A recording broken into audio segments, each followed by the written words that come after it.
Hello दोस्तों, कैसे हैं आप लोग। हमारी आज की कहानी का नाम है बंधन। बरामदे में दो औरतें आमने सामने बैठी थीं। एक और सफ़ेद सूती साड़ी में लिपटी शांता देवी, उम्र 60 से ऊपर, चेहरे पर थकान और आंखों में वर्षों की जद्दोजहद झलकती हुई।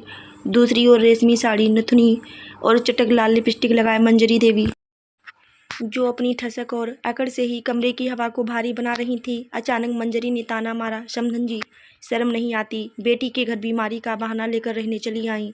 यह आपकी बेटी का ससुराल है, कोई सराय खाना नहीं। शांता देवी के होंठ कांप उठे। उन्होंने भर्राई आवाज में कहा, मंजरी बहन, मैं तो बस थोड़े दिनों के लिए आई हूँ। दवा दारू सही से हो जाए, बस फिर लौट जाऊंगी। मंजरी ने तुरंत बीच में काटा, बहाने मत बनाइए। आपकी बेटी की चिंता इतनी ही है तो उसे ले जाइए और होटल में ठहराइए। यहाँ घर घर जैसा माहौल बिगाड़ने की जरूरत नहीं। बरामदे की चौखट पर खड़ी सावित्री, शांता देवी की बेटी और मंजरी की बहू ने सब सुन लिया। उसका चेहरा पीला पड़ गया। माँ और सास के बीच की या खाई अब खाई नहीं, दरार से कहीं गहरी हो चुकी थी। सावित्री बचपन से ही माँ की लाडली रही थी। पिता का साया जल्दी उठ गया था। माँ ने अकेले ही पाला पोसा। माँ ने खेत बेचे, जेवर गिरवी रखे, तब जाकर उसे अच्छे कॉलेज तक पढ़ाया। शादी हुई तो सावित्री का मन यही चाहता था कि माँ को कभी दुख ना होने पाए। लेकिन ससुराल आकर उसने पाया कि यहाँ रिश्तों के अपने समीकरण हैं। उसका पति अभिषेक एक सरकारी अधिकारी था। नौकरी की व्यस्तता इतनी कि घर के मसले देखने का शायद ही समय मिलता। माँ समधन की छोटी मोटी नोकझोंक होती रहती है, यही सोचकर वह टाल जाता। लेकिन यह नोकझोंक सावित्री के लिए छोटी नहीं थी। माँ पर ताने कसते शब्द उसके दिल को बीध देते। असल में शांता देवी को किडनी की तकलीफ थी। गांव के छोटे अस्पताल में उन्हें तुरंत बड़े शहर के डॉक्टर को दिखाने की सलाह दी थी। सावित्री ही अकेली संतान थी, इसलिए माँ इलाज के लिए बेटी के पास आ गई। शहर में जांच और इलाज का खर्चा सावित्री ने ही उठाया, पर मंजरी देवी को यह रास नहीं आया। उनका मानना था, बहू का मायका जितना सिर चढ़ेगा उतना ही ससुराल कमजोर होगा। इसी बीच ने उनके मन में कटुता भर दी थी। एक रात का किस्सा है। शांता देवी दवा खाकर लेटी ही थी कि अचानक बेचैनी बढ़ गई। सावित्री घबराकर पानी लाई, लेकिन जैसे ही वह माँ को सहारा देने लगी, मंजरी कमरे में आ धमकी, इतना नाटक क्यों करती हैं आपकी माँ? रात रात को चैन हराम कर देती हैं। यहाँ कोई नर्सिंग होम नहीं चल रहा। सावित्री का सब्र टूट गया। उसने पहली बार ऊंची आवाज में कहा, माँ बीमार है, मजाक नहीं। आप अगर मदद नहीं कर सकती तो कम से कम चुप रहिए। यह सुनकर मंजरी के तन बदन में आग लग गई। ओह, अब तो बहू मुझ पर चिल्लाएगी। यही सिखाया है तुम्हारी माँ ने। घर का माहौल भारी हो गया। अभिषेक बीच बचाव करता रहा, लेकिन मनमुटाव गहराता ही चला गया। पड़ोस में लोग फुसफुसाने लगे थे, सावित्री की माँ तो महीनों से वहीं डटी हैं। सास समधन की लड़ाई अब सड़क पर आ गिरी है। गांव से रिश्तेदार फोन करके ताने देते, शांता तू बेटी के घर क्यों बैठी रहती है? लोग बातें बना रही हैं। शांता देवी का दिल टूट गया, लेकिन बीमारी और हालात ने उन्हें बेबस बना दिया था। सावित्री को एक और डर सताने लगा, कहीं सास का जहर धीरे धीरे पति के कान में न भर जाए। अभिषेक की चुप्पी पहले ही उसे खलती थी। एक दिन उसने पति से कहा, आप ही बताइए, अगर मेरी माँ की जगह आपकी माँ बीमार होती तो क्या मैं मना कर देती? अभिषेक झेप गया, सावित्री बात वैसी नहीं है। माँ का स्वभाव थोड़ा कड़वा है, तुम ध्यान मत दो। लेकिन सावित्री जानती थी बात बहुत गहरी है। यह केवल स्वभाव का मामला नहीं, बल्कि रिश्तों की जंग थी। इसी बीच डॉक्टर ने रिपोर्ट देखकर कहा, अगले महीने ऑपरेशन करना होगा, वरना हालत बिगड़ सकती है। यह सुनकर सावित्री के पैरों तले जमीन खिसक गई। ऑपरेशन का खर्च बहुत बड़ा था। वह जानती थी कि पति मदद करेंगे, लेकिन सास का रवैया क्या होगा? वहीं मंजरी देवी ने सुनते ही ताना मारा, लो जी, अब बेटी के घर इलाज भी होगा, हद है।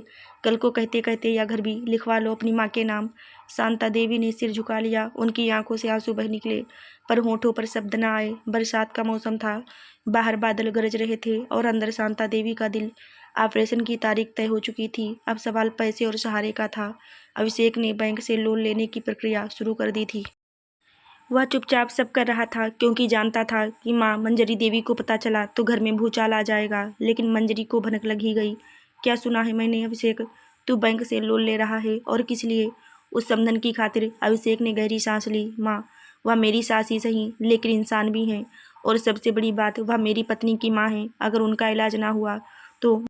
मंजरी ने बीच में काटा, बस बहू ने तेरे कान खा लिए हैं। कल को बोलेगी जमीन बेच दो, घर गिरवी रख दो, और तू करेगा, है ना? अभिषेक खामोश रहा, पर उसकी खामोशी ने घर की दीवारों को और भी भारी कर दिया। इसी बीच गांव से कुछ रिश्तेदार आ पहुंचे। चाचा चाची, फूफी, सबने अलग अलग राय दी। शांता को तो मायके वालों ने देखना चाहिए। बेटी दामाद क्यों झेले? अरे नहीं, बेटी के फर्ज होते हैं, माँ का इलाज तो वहीं कराएगी, लेकिन ससुराल में रहकर ये तो ठीक नहीं। इन बहसों के बीच शांता देवी का दिल और भी टूटता गया। वह सोचने लगी, काश मेरी कोई और संतान होती, शायद बोझ बढ़ जाता।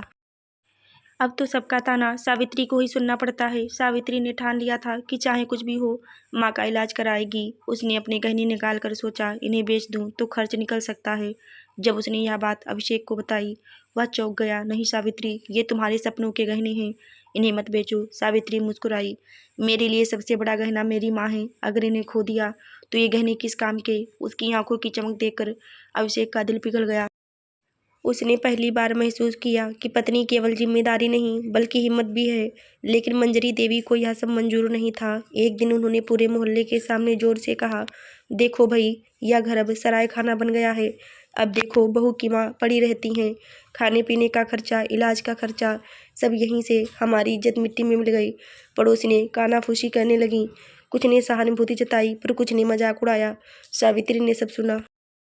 उसका मन किया कि चीख पड़े। इज्जत इंसानियत से बड़ी नहीं होती, पर उसने चुप्पी साध ली। वह जानती थी, बहस से कुछ नहीं मिलेगा। रात को शांता देवी ने धीरे से बेटी का हाथ पकड़ा।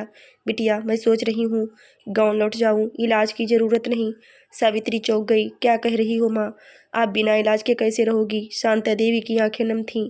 मुझे अपने लिए नहीं, तेरे लिए डर लग रहा है। तेरी सास मुझे तानों से मार डालेंगी। मैं बोझ नहीं बनना चाहती। सावित्री ने माँ को गले लगा लिया। माँ, आप बोझ नहीं, मेरा सहारा हो। इस घर की सास समझती हैं कि उनका हक सिर्फ इस छत पर है, लेकिन मैं मानती हूँ कि माँ के बिना बेटी अधूरी है। उसकी आवाज़ में ऐसी दृढ़ता थी कि शांता देवी के आंसू थम गए। कुछ दिनों बाद ऑपरेशन की तारीख नज़दीक आ गई। अभिषेक ने परिवार को एक साथ बैठाया। माँ, मैं साफ साफ कह रहा हूँ, शांता माँ का ऑपरेशन होगा और इसके खर्चे की चिंता आप मत कीजिए। ये मेरा और सावित्री का फर्ज है। मंजरी भड़क उठी, तो फर्ज सिर्फ बहू और उसकी माँ के लिए रह गया। मेरी कोई अहमियत नहीं। अभिषेक शांत स्वर में बोला, आपकी अहमियत हमेशा रहेगी माँ, लेकिन इंसानियत और रिश्तेदारी का फर्ज भी निभाना पड़ता है। अगर आप साथ देंगी तो घर बचेगा, वरना टूट जाएगा। उसकी यह बात सुनकर मंजरी पहली बार निरंतर हो गई। ऑपरेशन वाले दिन अस्पताल का माहौल भारी था। सावित्री पूरी रात माँ के सिरहाने बैठी रही। अभिषेक सारे कागज और फीस की व्यवस्था में लगा था। मंजरी भी अस्पताल आई, लेकिन उनका चेहरा अब भी तना हुआ था। अंदर ही अंदर वह सोच रही थी, अगर ऑपरेशन सफल रहा तो इस समधन का यहाँ रहना और लंबा खिंच जाएगा। लेकिन बाहर से उन्होंने कुछ नहीं कहा। ऑपरेशन थिएटर की लाइट जली तो सबकी सांसें अटक गईं। 3 घंटे की जद्दोजहद के बाद डॉक्टर बाहर आए और बोले, ऑपरेशन सफल रहा, अब धीरे धीरे इन्हें आराम मिलेगा। सावित्री की आंखों से राहत के आंसू बह निकले। उसने अभिषेक का हाथ पकड़ लिया, लेकिन इसी दौरान एक और तूफान उठ खड़ा हुआ। ऑपरेशन का खर्चा उम्मीद से कहीं ज़्यादा हो गया। अभिषेक के पास उतने पैसे नहीं थे। अस्पताल वालों ने कहा, अभी तुरंत आधा भुगतान करना होगा, वरना डिस्चार्ज में दिक्कत होगी। अभिषेक के माथे पर पसीना छलक आया। तभी सावित्री ने अपना छोटा सा पर्स आगे बढ़ाया। ये रखो, मैंने अपने गहने बेच दिए हैं। अभिषेक स्तब्ध रह गया। तुमने? कब? सावित्री मुस्कुराई, जब तुम हिम्मत हारने लगे थे। मुझे पता था कि माँ की जान बचाने के लिए यही सही होगा। उसकी बात सुनकर मंजरी का चेहरा तमतमा उठा। वारे बहू, अपनी माँ के लिए सब बेच डाला, हमारे घर के लिए क्या रखोगी? इस बार सावित्री ने दृढ़ स्वर में कहा, घर तभी बचेगा जब इंसानियत बचेगी। अगर माँ की जान बचाने से आपको घर का टूटना लगता है तो फिर मुझे ऐसे घर की परवाह नहीं। कमरे में सन्नाटा छा गया। ऑपरेशन के बाद की सुबह ऑपरेशन सफल हो चुका था। शांता देवी अब धीरे धीरे ठीक होने लगी। अस्पताल के कमरे में हल्की सी धूप आती थी और सावित्री हर सुबह माँ के सिरहाने बैठकर मुस्कुराती। लेकिन उस मुस्कान के पीछे भारी बोझ था, कर्ज, रिश्तेदारों की बातें और सबसे बड़ी बात सास मंजरी का गुस्सा। डॉक्टर ने कहा, अब मरीज को घर ले जाइए, पर ध्यान रहे देखभाल लगातार होनी चाहिए। सावित्री माँ को लेकर घर लौटी। दरवाजे पर मंजरी खड़ी थी, चेहरा सपाट, न खुशी न गम। उन्होंने बस इतना कहा, ठीक हो गई, अच्छा है। अब कब तक यहाँ रहेंगी? शांता देवी ने आंखें झुका ली। बस कुछ हफ्तों तक बेटी की देख रेख में रहूंगी, फिर गाँव लौट जाऊंगी। एक शाम मंजरी और सावित्री आमने सामने आ ही गईं। मंजरी ने कहा, बहू, मैं तुझसे साफ कह रही हूँ, यह घर तेरी माँ के लिए नहीं है। मुझे रोज रोज पड़ोसी की बातें सुननी पड़ती हैं। लोग कहते हैं बहू ने ससुराल को आश्रम बना दिया है। सावित्री का चेहरा सख्त हो गया। लोगों की परवाह मैंने कब की है माँ जी? मेरी माँ की जान दांव पर थी। अगर वह यहाँ बोझ हैं तो मैं भी तो बोझ हूँ, क्योंकि मैं उसी माँ की बेटी हूँ। मंजरी हतप्रभ रह गई। उन्होंने पहली बार बहू की आंखों में आग देखी। उसी समय शांता देवी दरवाजे पर आ खड़ी हुई। समधन जी, आप सही कहती हैं, मैं यहाँ बोझ हूँ। लेकिन याद रखिए, बेटी पर माँ का हक कोई नहीं छीन सकता। अगर मैं ना होती तो आज यह बहू भी आपके बेटे के घर में ना होती। मैं उसे पाला पोसा, तभी वह यहाँ है। मंजरी के पास कोई जवाब नहीं था। उनका चेहरा गुस्से और लाज से लाल हो गया। रात को अभिषेक ने माँ से सख्ती से कहा, माँ, यह आखिरी बार कह रहा हूँ, अगर आप शांता माँ को ताने मारेंगी तो मुझे सोचना पड़ेगा, यह घर परिवार है या कैद खाना। बहू को बीच में मत फंसाइए, उसका फर्ज वह निभा रही है और मैं उसके साथ हूँ। अभिषेक की आवाज़ में पहली बार बेटे से ज़्यादा एक पति का दृढ़ निश्चय झलक रहा था। मंजरी के लिए यह सबसे बड़ा झटका था। कुछ दिन तक मंजरी बिल्कुल चुप रही, लेकिन भीतर ही भीतर वह जलती रही। एक रात उन्होंने अपने पुराने कमरे में अकेले रोते हुए कहा, क्या मेरी कोई अहमियत नहीं रही? बेटा भी अब उस समधन के पक्ष में है, बहू भी मुझे दुश्मन मानती है, मैं तो अकेली पड़ गई। शायद पहली बार उन्हें एहसास हुआ कि कटुता ने उन्हें कितना अकेला कर दिया है। ठीक उसी समय शांता देवी की हालत फिर बिगड़ गई। डॉक्टर ने कहा, इन्हें आराम चाहिए, मानसिक तनाव इन्हें फिर कमजोर कर रहा है। इस बार सावित्री टूटने लगी। वह रोते हुए माँ के पैरों पर गिर गई। माँ, मैं सब संभाल लूंगी, आप बस जीती रहो। अचानक मंजरी ने भी आगे बढ़कर शांता देवी का हाथ पकड़ लिया। उनकी आंखों में पहली बार नमी थी। समधन जी, माफ़ कर दीजिए, मैंने आपको दुश्मन समझा, जबकि आप तो बस माँ थीं। उस दिन से घर का माहौल बदलने लगा। मंजरी अब ताने नहीं कसती, बल्कि शांता देवी के लिए चाय बनाकर ले आती। पड़ोस में लोग चौंकते।